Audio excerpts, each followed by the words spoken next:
Okay, welcome to the channel. If you're new to it or if you haven't already, excuse me, thumbs up and subscribe. This channel's all about blues harmonica.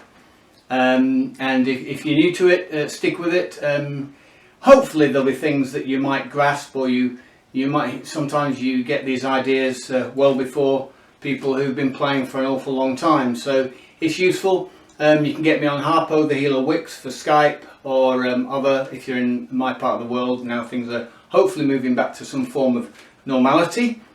And today, what you heard me play there, just playing over a straightforward blues.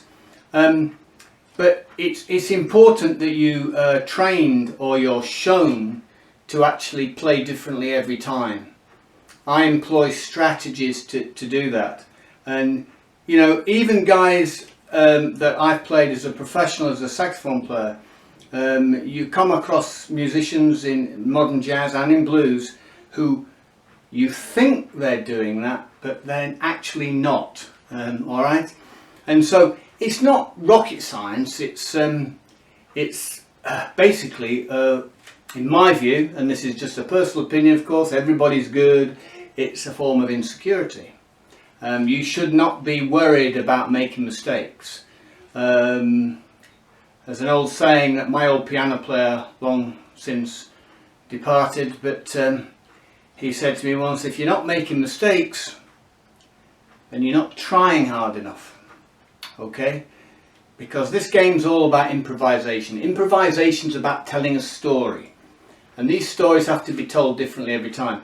Now, guys who've got quite a lot of experience will have heard the a substitution that I use over that blues there.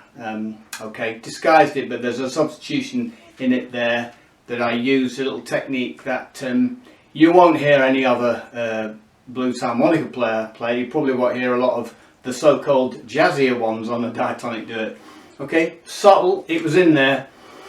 Excuse me, but you use these as vehicles sometimes, not to show an ego or to show a trip. It's to get off on yourself sometimes when you're working with the track, in order to give yourself ideas. And sometimes you have to, when you've got one tracked harmony, sometimes you've got to shift things in order to create something. You know, if you're playing sort of 4 or 5 takes in a row, you've got to be able to play differently. In fact, there's an old Charlie Parker album, a jazz guy from way back when, one where he's in a studio and he plays take after take after take, and he keeps messing up when they're trying to start the tune, because in blues and jazz you normally always record together all at the same time. You don't necessarily go down a track each like they do in commercial music, because you need all the ambiances, you need everybody working together. And so basically you just do the take, and then you do, say, 3 or 4 takes, pick the best one, shove it on the CD, and that's the end of it. And that's kind of how blues and how modern jazz should be and is recorded, if it's done properly. Now, so what my point here is that you've got to try and play differently every time. And on that Charlie Parker album, on that particular album, they've got all these takes where he said, it's about 7 takes where he makes a mistake and they have to start again. It will be different in a live setting. You'd just miss it. But you can hear him, and every time he approaches, every time he gets off the head and into his improvisation, it's completely different. Now in blues, we have certain limitations, but usually one of the tricks, or I'll give you a tip here, is that it's that approach movement, it's that first phrase, it's that first drop that you have to work from. And it's very important. It's very important to change that every time. Sometimes you get inspiration from the people around you. Sometimes it's from an audience. Sometimes it can be a movement, using your ears, working off the other guys. All sorts of things. When you're playing with backing tracks, then that's a little bit more challenging in a way, because you're going to be hearing a similar sort of fashion. And so you have to employ these other things.